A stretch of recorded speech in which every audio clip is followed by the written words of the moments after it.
With YouTube attacking alternative media, please consider supporting the channel via Patreon for just $1 per month. Link below.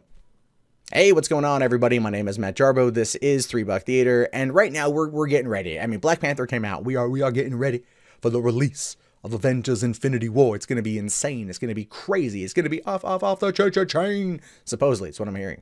But this particular quote from Benedict Cumberbatch, there we go, if I said that correctly, is very interesting to me because of what it hints for the future of Phase 4 and what we should look for into the future of the Marvel Cinematic Universe.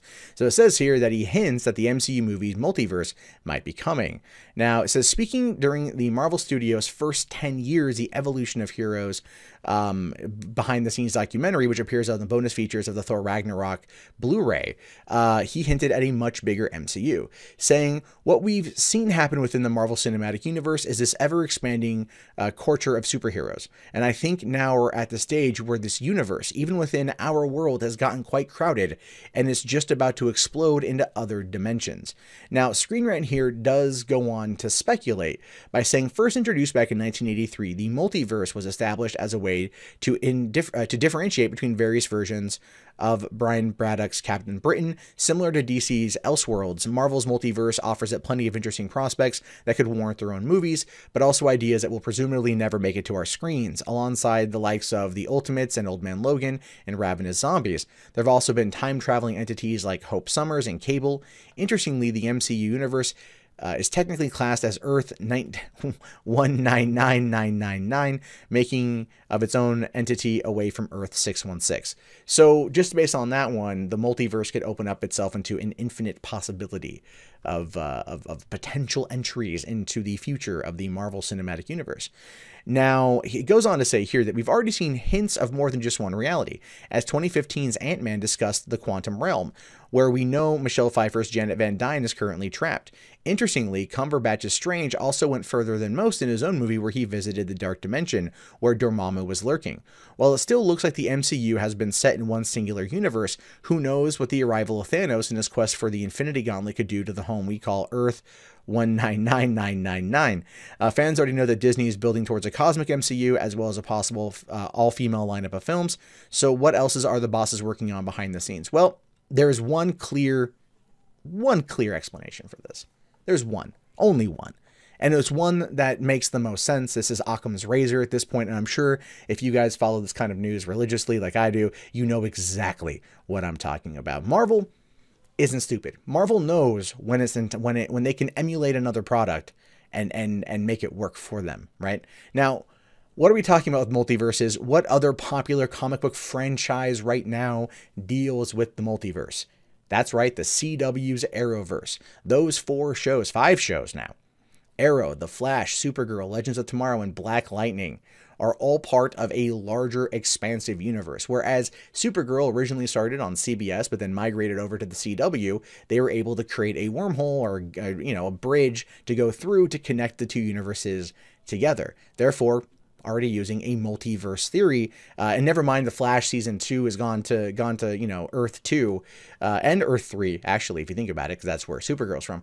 They've already experimented with that, and the audience has not cared, right? The audience has not cared. So what could possibly be the reason for this particular hint, right? What groundwork, what crumbs are going to be laid down here? And it's obvious: the Fox-Disney merger.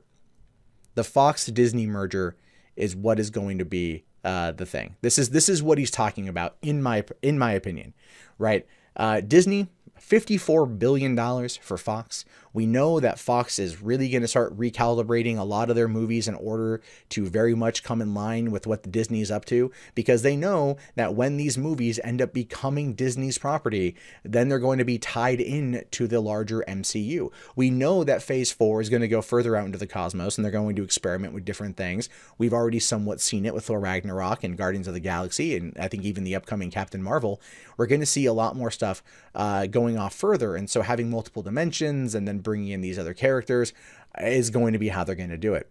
And ultimately, it works out well because audiences are going to be okay with that, right? You don't even really need to do something that's going to be super freaking ingenious or inventive in order to make it work. You just have to go, there's a door to another dimension.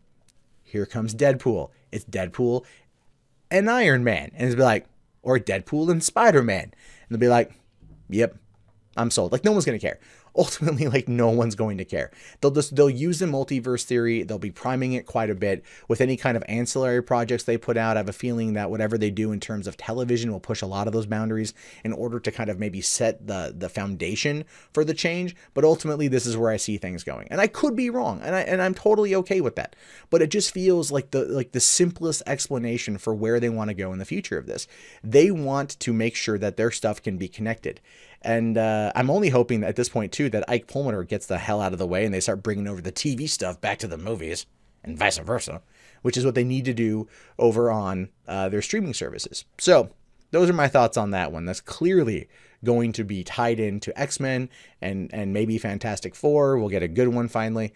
And Deadpool and everything else. That's my thoughts. And I really want to know your opinion on this. Do you think that it's a good idea? Do you think that it is a bad idea? I want to know. So be sure to let me know.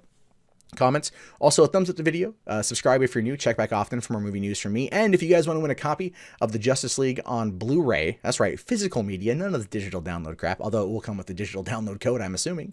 Be sure to comment below and check back when the movie comes out, because I will be then announcing the winner of that competition, or of that contest, not a competition. Anyway, my name, of course, is Matt Jarbo. This has been $3 Theater. If you guys want to see more movie news from me, you can do so right now.